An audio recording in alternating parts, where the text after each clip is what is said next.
Hello नमस्कार दोस्तों, स्वागत है आप लोग सभी को अपने YouTube channel bright future live में। तो दोस्तों, आज की क्लास में हम लोग डिस्कस करने वाले हैं एक इंग्लिश शॉर्ट मॉरल स्टोरी।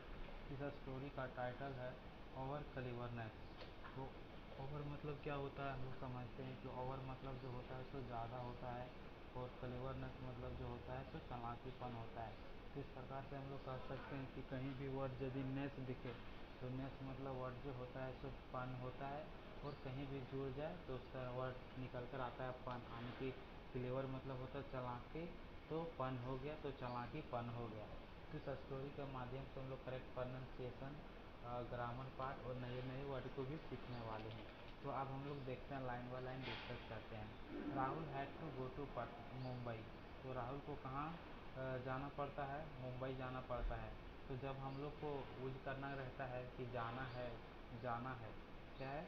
जाना है। तो इसके लिए एक स्ट्रक्चर होता है। वो स्ट्रक्चर जो कि क्या होता है? सब्जेक्ट, उसके बाद हैज या तो हैव लिख सकते हैं, हैज हैव, उसके बाद टू, टू के बाद हमेशा फर्स्ट फॉर्म आता है, वर्ब का फर्स्ट फॉर्म आता है। तो इसका अर्थ जो निकल कर आता है, जैसे कि मुझे खाना है तो आई हैव टू ईट, मुझे जाना है तो I have to go, I have to go, मुझे जाना है। यदि आपको बोलने का रहेगा पास्ट में तो यहाँ पे हम लोग हैड का प्रयोग करेंगे। तो मुझे जाना पड़ा था, तो आई हैड टू गो, मुझे जाना पड़ा था। ठीक इसी प्रकार से राहुल को मुंबई जाना पड़ा था। वह when he reach new Delhi railway station, जब उसने पहुंचता है new Delhi railway station, train was full of passenger, train जो से पैसेंजर से फुल था। तो यहाँ पे देखते हैं, जब सब्जेक्ट के बाद वर्ब का सेकेंड फॉर्म आता है तो उसके बाद ऑब्जेक्ट आता है। ठीक है, तो सब्जेक्ट के बाद यदि वर्ब का सेकेंड फॉर्म आता है तो हमेशा पास्ट इंडेफिनिट टेंस होता है, या इससे हम लोग पास्ट अफर्मेटिव सेंटेंस भी कह सकते हैं। तो जब वो रेलवे स्टेशन जाता है नई दिल्ली का, तो पैसेंजर जो था फुल था।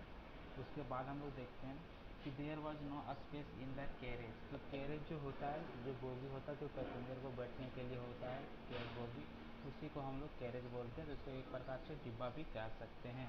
तो यहाँ हम लोग लिख देंगे डिब्बा, यानी कि हम लोग डिब्बा कह सकते हैं। तो वहाँ कोई भी जगह नहीं था। अब देखते हैं, suddenly Rahul made a plan in his mind.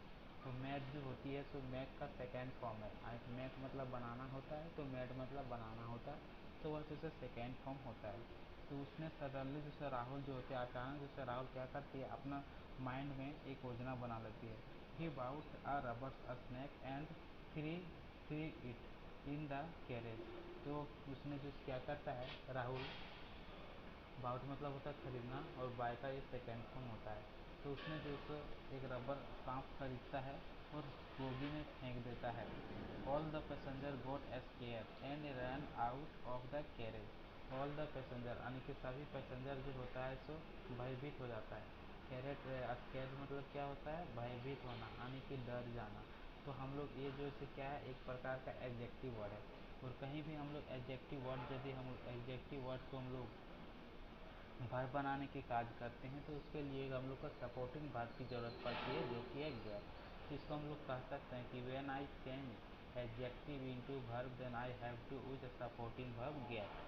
तो यहाँ पे देखते हैं कि सभी पैसेंजर जो से क्या हो गया था, भयभीत हो गया था और बोगी से बाहर भाग गया। Rahul saw an empty birth. Birth मतलब होता है वो सीट जो कि जहाँ पे पैसेंजर बैठ के जाता है, तो वो जैसे देखा खाली था। And let down on it, और उस पर जो से वह सो गया, लेट गया। तो ले मतलब होता है लेटना, और ले का सेकेंड फॉर्म जो होता है सो लेट होता है। तो क्या हुआ, इस पर जो से वह लेट गया। सुन ही फील अस्लीप, और वह जो से क्या हो गया, उसे नींद आ गया। फील मतलब होता है महसूस करना, आना। जैसे कि मुझे कुछ भी चीज़ पसंद आना, तो आई फील मतलब मुझे पसंद आना। ठीक है, जैसे कि मुझे नींद आ रहा था, आई फील अस्लीप, यानी कि मुझे नींद आ रहा है, आई एम फीलिंग स्लीप, मुझे सोने का मन कर रहा है। तो यहाँ पे हम बोल सकते हैं कि उसे जो से नींद आ गया। A few hours later Rahul woke up. He thought the train had stopped at a station. एक घंटे के बाद राहुल जो से उठ गया, राहुल उठा और उसने सोचा कि train has stopped eight station, कि ट्रेन जो है किसी स्टेशन पर रुका हुआ है।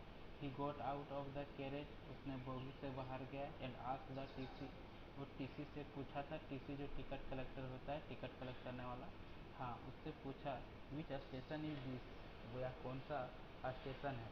तब उसने रिप्लाई देता है, टीसी बोलता है कि दिस इज़ न्यू दिल्ली, बोलता है कि यह न्यू दिल्ली है। तो जो होता है राहुल होता है वो बोलता है क्या क्या राहुल ने कहा क्या कहा, तो बोलता है हाँ कौन, टीसी बोलता है there was a snake in this carriage, बोलता है कि इस डिब्बे में एक सांप था। So this carriage was separated, separate मतलब होता है अलग करना, सेपरेटेड मतलब हो गया अलग किया गया, एंड लेफ्ट बिहाइंड हेयर, और इसे पीछे ही छोड़ दिया। बोला कि ये डिब्बे में सांप था इसके लिए इसे सेपरेट करके पीछे ही छोड़ दिया।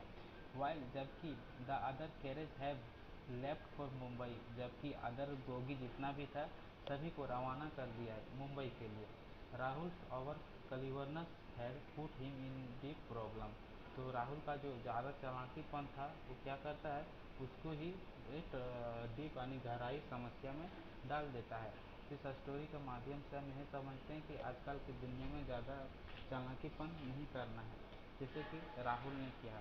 राहुल को जाना था मुंबई, जब वह न्यू स्टेशन पहुंचता है, रेलवे का स्टेशन पहुंचता है नई दिल्ली वाला, तब देखता है कि ट्रेन का जो बोगी सब फुल था, लेकिन वो एक आइडिया लगाता है कि एक सांप खरीदता है रबर वाला और फेंक देता है, जिससे सभी पैसेंजर जो से बाहर निकल जाता है।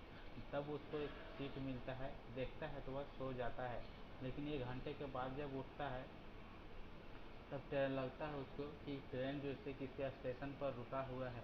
तब ट्रेन से यानी बोगी से उतर जाता है राहुल और पूछता है किसी की कि यह कौन सी स्टेशन है। तब वो बोलते हैं कि स्टेशन जो है सो न्यू दिल्ली है। तो बोलते हैं यह न्यू दिल्ली है, बोलता है हाँ। तो उसने बोलता है, किसी बोलता है उसे बताता है कि इस बोगी में एक सांप था जिसके कारण से इस बोगी को पीछे ही छोड़ दिया गया, और इसके अलावा जितना भी बोगी था सभी को रवाना कर दिया मुंबई के लिए। तो राहुल जहाँ था वहीं रह गया। तो इस स्टोरी से हम लोग को यही सीखने को मिलता है कि ज़्यादा चालाकीपन नहीं करना।